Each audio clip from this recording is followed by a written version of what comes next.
las 6:38 en la costa este de Estados Unidos, y a esta hora nos acompaña Monseñor Ovidio Pérez Morales, arzobispo emérito de Los Teques. Monseñor, muy buena tarde, gracias por estar en NTN 24. Bueno, buenas tardes y un saludo a ti y a toda la audiencia. Monseñor, tenía una agenda prevista para conversar con usted y algunos temas vamos a tocar, pero evidentemente el anuncio de Nicolás Maduro de convocar a una constituyente a la cual ya toda la oposición está respondiendo que sería un fraude más, tengo que preguntarle, Venezuela vive un momento definitivo y la Iglesia ha tomado posturas importantes en la defensa de la democracia. ¿Cuál tendría que ser la respuesta de los venezolanos a un momento como este? Mire, este ha sido un anuncio en buena medida sorpresivo, aunque de este tipo de regímenes se espera uno cualquier cosa en cualquier momento.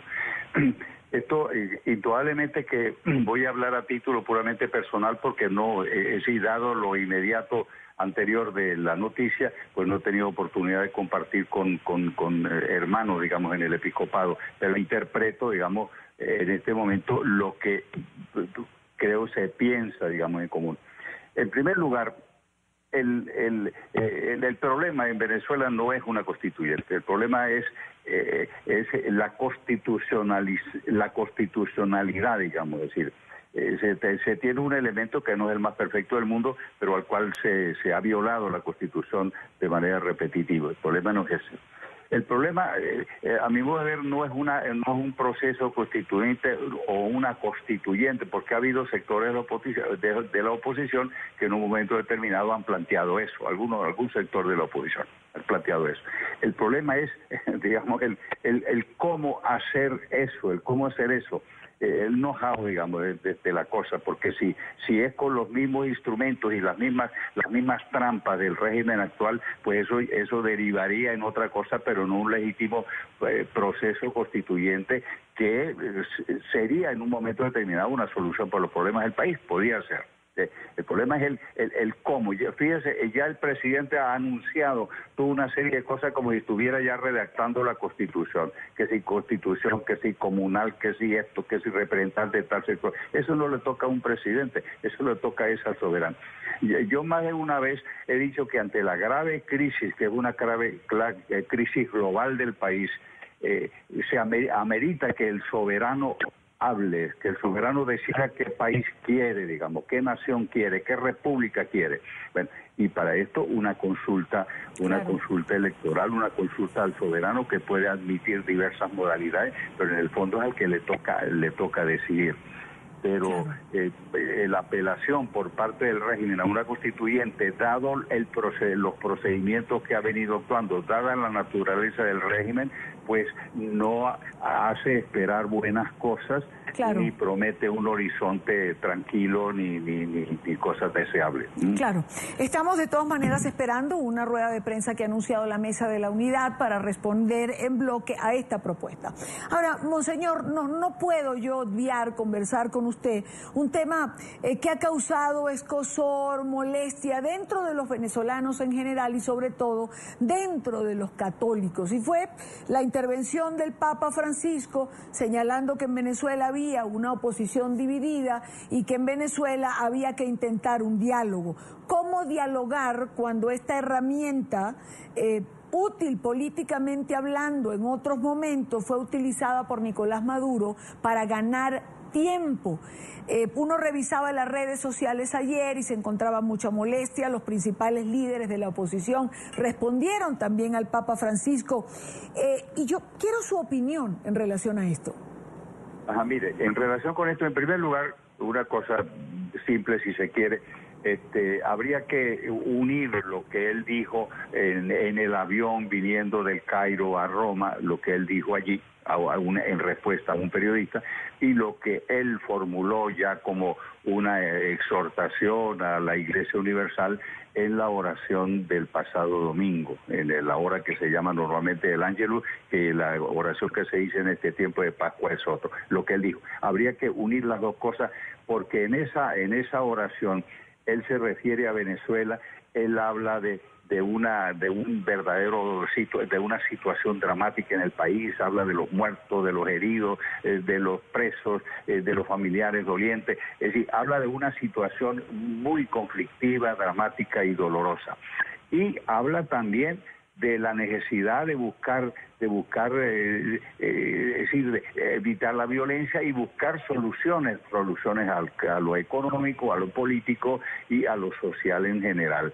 Y habla de negociar estas soluciones, es decir, ya no se refiere, no menciona la palabra diálogo, sino que habla por el lado de la negociación. Sí. Es decir, hay matices. Y comprendo el malestar que se ha creado aquí, sobre todo por eso de hablar de una oposición dividida. Creo que la oposición está en este momento muy unida. Monseñor, es que hay una diferencia entre lo que él decía en el avión, como usted señala, y lo que dijo luego en la oración. Es decir, en este lapso de tiempo, alguien pudo decirle al Papa, un momento, hay que negociar, el diálogo no es bien interpretado.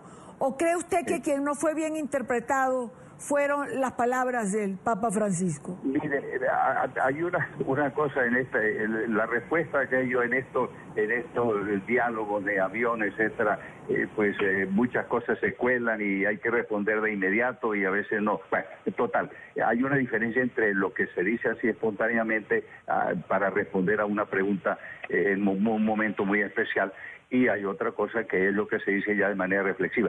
Ahora, indudablemente que de parte de la Iglesia en Venezuela se ha dado información a la Santa Sede, al Papa, sobre lo que nosotros estamos sintiendo. El malestar que se tiene en la comunidad católica, sí, en mucha gente de la comunidad católica, es porque se esperaría de que él hubiera dicho una palabra más fuerte contra los abusos del régimen, por todo esto de los presos, de los muertos, etcétera. Pero las últimas palabras del Papa en la oración del pasado domingo son bastante indicativas de un cambio, digamos, notable en su apreciación y al mismo tiempo en su disposición a contribuir. Él no habla ahí de iniciativas ahorita de la Santa Sede de ningún modo. Es decir, espera o esperaría que somos nosotros los que tenemos que componer la situación. Ahora, en cuanto a la posición de la Iglesia de Venezuela, es sumamente clara. Ahí no hay, digamos, ninguna nebulosidad. Se ha hablado de la crisis gravísima, de una crisis global que es económica, política y ético-cultural. Se habla de que se habla de que la causa principal de la crisis es el proyecto que se trata de imponer a este país, que se trata de forzar a este país un proyecto de tipo dictatorial, totalitario, de tipo de orientación comunista. Eso el episcopado es claro. Y habla también claramente, y ha hablado claramente y repetitivamente, de la necesidad de un cambio de orientación política del país. Eso es expresamente lo textual de la última exhortación del episcopado en el pasado mes de enero. Es decir, un cambio de un régimen, un gobierno de transición, un nuevo gobierno, es decir, llámese como lo se llame, pero un cambio de dirección política del país. Monseñor, los venezolanos tienen que seguir en la calle. Usted como venezolano no puedo desprenderlo o separarlo de su condición de arzobispo, pero es un momento particular. Hay una frase que a mí me gusta mucho y le quiero preguntar, ¿el camino de los venezolanos es el que han tenido hasta ahora, fuerza y fe? Perdón, si quieres esto último que me dices, ¿el camino de los venezolanos es? El camino de los venezolanos es el que resume esa frase que dice fuerza y fe. Fuerza y fe. Indudablemente que ahorita hay que apelar a los recursos de tipo constitucional, todo lo que sea posible, y al mismo tiempo una acción de resistencia y de manifestación cívica como la que teniendo estos días. En ese sentido, la calle es un instrumento, digamos, de expresión, de reclamo, de denuncia y al mismo tiempo de exigencia, digamos, con respecto al régimen y por un cambio hacia una solución que abra, que yo, una nueva realidad al país. Sí. Y en este sentido todo lo que se viene, y una cosa muy importante, no son manifestaciones pequeñitas, son manifestaciones masivas a través de todo el país.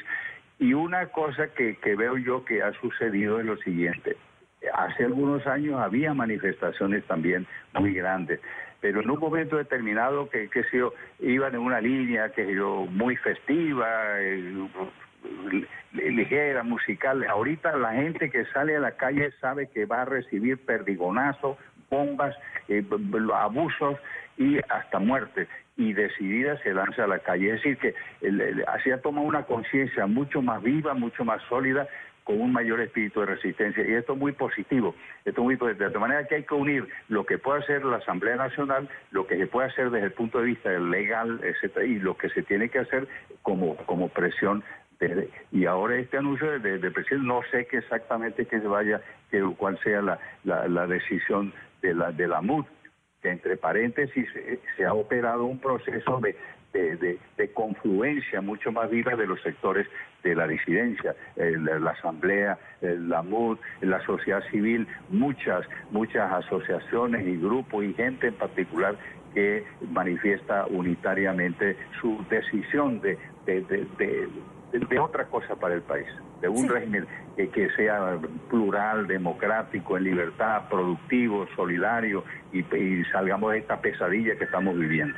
Ahora, monseñor, no quiero despedirlo sin preguntarle en relación a la represión que se ha visto en las calles de Venezuela. No quiero despedirlo sin pedirle un mensaje a esos funcionarios de la Fuerza Armada Venezolana, de los cuerpos de seguridad, de la Guardia Nacional Bolivariana, que están disparando las bombas lacrimógenas a corta distancia, no la están disparando al piso, la están disparando contra los venezolanos que están manifestando pacíficamente. Ya hay muertos, hay heridos. ¿Cuál es el llamado a estos que son venezolanos igual? Sí, yo he hecho un llamado a la Fuerza Armada Nacional que cumpla con la Constitución, que sea fiel al juramento que hicieron de defensa de la República, de defensa de la nación, y no simplemente de la defensa de una persona, de un presidente, de un partido político o cosa por el estilo. Se debe a la población en general, al pueblo soberano. Y en este sentido, también he denunciado a actitudes de represivas, excesivas, por ejemplo, de la Guardia Nacional, y de la Policía Nacional. ¿Cómo es posible que, y esto los obispos lo han manifestado también, es posible que manifestaciones que ellos pacíficas, que sale a manifestar el descontento, la cosa, sean atacadas como si fueran enemigos que vienen armados? Y ahí últimamente ha habido gente que se ha metido dentro de las manifestaciones también para cometer actos delictivos, y eso se lo achacan a la oposición. Y también, digamos, puede uno y comprende uno que gente dentro de las manifestaciones, sobre todo de jóvenes, que se exasperan ante la violencia, ante los abusos de la policía y de la Guardia Nacional, y hacen que ellos responden con piedras o con otras cosas, etcétera. El causante de la violencia es el gobierno. El causante de la violencia es el gobierno, porque ¿con qué derecho, digamos, y con qué legitimidad van a impedir que la gente se manifieste en las calles? Por ejemplo, de parte de la alcaldía de Caracas ha habido declaraciones como la siguiente: en Caracas no entra la oposición. ¿Y quién le dijo que Caracas es de un partido político o de un régimen? Cosas así exasperan a la gente, de tal manera que la causa de la violencia es el régimen. Y ha habido muchos muertos y bueno, heridos y personas que han quedado mal con toda esta represión exagerada. De manera que eso tiene que detenerse.